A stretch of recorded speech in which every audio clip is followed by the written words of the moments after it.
दर्शक बंधु यह सृष्टिर नियम कि जड़े स्त्री पुरुष प्रति एवं जड़े पुरुष स्त्री प्रति आकर्षित होता है एवं आपण मैंने जानी मध्य थिबे सृष्टिर रचना यही आकर्षण उपरे निर्भर करिଥାଏ। धार्मिक मान्यता अनुसार विवाह पर स्त्री एवं पुरुषर यही संगम जदि परंपरा अनुसार होता है तेबे यहाकू धर्म ग्रंथरे पवित्र आख्या दि जाइछि। परंतु आपण मैंने कौन जानिछंती कि यही वैवाहिक दंपति मानक मध्य एभली समय वर्जित कर जाइछि जो समय करा जाइथिबा संभोग तांको पय समस्या उत्पन्न करि पारे।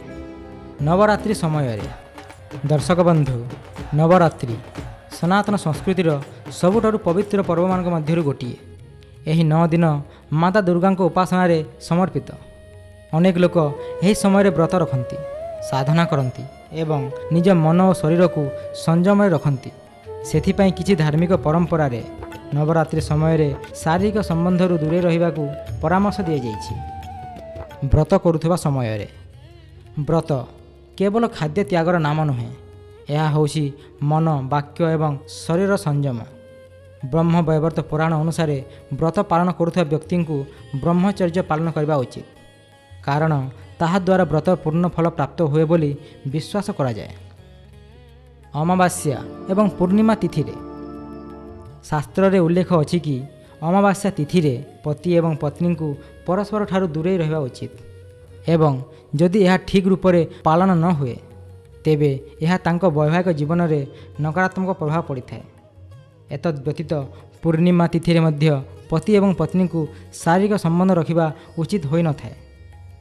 मान्यता अछि कि यही तिथि रे सूक्ष्म शक्ति ऊर्जावान होई रही थांती एवं जार प्रभाव पति पत्नींकर वैवाहिक जीवन उपरे पड़ी थाए। तेणु जदि यही दुष्प्रभाव बंचिबा चाहूँगी तेबे शारीरिक संबंध रखिबा समय रे यही तिथि को ध्यान रखिबा अत्यंत जरूरी। संक्रांति तिथि रे संक्रांति सूर्यंक राशि परिवर्तनर मुहूर्त, यह को अत्यंत शुभ एवं पुण्यमय समय बोली मना जाए। यही दिन को दान जप तप एवं पुण्यकर्म पई समर्पित करा जाइछि।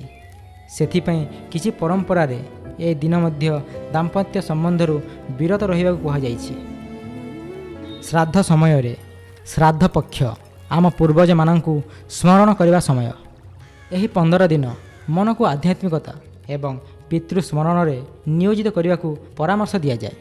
सेथिपई पितृपक्ष समय रे मध्य दाम्पत्य संयम को गुरुत्व दिया जाइछि।